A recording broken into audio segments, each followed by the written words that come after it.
நம்ம வீடியோ பார்த்துட்டு கிளாம்பாக்கத்துலேருந்து கஸ்டமர் ஒருத்தவங்க கால் பண்ணியிருந்தாங்க. இதுமாரி எங்கள் ஏசியில் வந்து வாட்டர் லீக்கேஜ் ஆகுது, வந்து பார்த்து தர முடியுமா கேட்டாங்க. நம்மளும் கஸ்டமரை ஓகே பண்ணிட்டு நம்ம லொக்கேஷன் வாங்கிட்டோங்க. லொக்கேஷன் வாங்கி நம்ம டேரெக்டாக சைட்டுக்கு போயிட்டோங்க. சைட்டில் போய்ட்டு இன்டோர் பேனல் ரிமூவ் பண்ணி பார்த்தா தான் தெரியுது வாட்டர் டேவானது வந்து லீக்கேஜ் ஆயிருந்தது.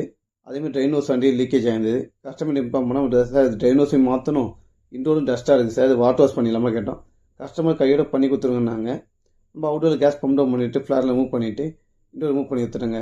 மூவ் பண்ணி எடுத்துட்டு இன்டோர் பார்ட்டாக பிரித்து பார்த்தா அந்த ப்ளோயர் ஃபுல் டஸ்ட்டாக இருந்தது. அதுபோல் ட்ரே ஃபுல்லாக ஜெல்லு ஃபார்ம் ஆயிருந்ததுங்க. சரி நம்ம ஒன்று கஸ்டமர்கிட்ட காட்டிட்டு நம்ம வாட்டர் வாஷ் பண்ண ஆரம்பிச்சிடுங்க. ப்ளோயர் காயில் எல்லாமே வாட்டர் வாஷ் பண்ணிவிட்டு நம்ம இன்டோரை வந்து ரீஎஸ்எம் பண்ணிவிட்டுங்க.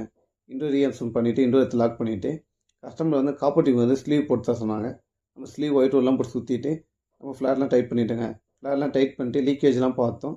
லீக்கேஜ்லாம் எதுவுமே இல்லை. கையோட ஒயிட் சிமெண்ட்டை போட்டு நம்ம ஏசி ஆன் பண்ணுங்க. ஏசி ஆன் பண்ணி கூலிங் எல்லாம் செக் பண்ணோம். கூலிங் எல்லாம் கரெக்டாக இருந்ததுங்க. கஸ்டமர் இன்ஃபார்ம் சைட்லேருந்து கிளம்பி வந்துட்டோங்க. இது போல் சர்வீஸ் வேணால் கீழே நம்பருக்கு மறக்காமல் கான்டாக்ட் பண்ணுங்கள்.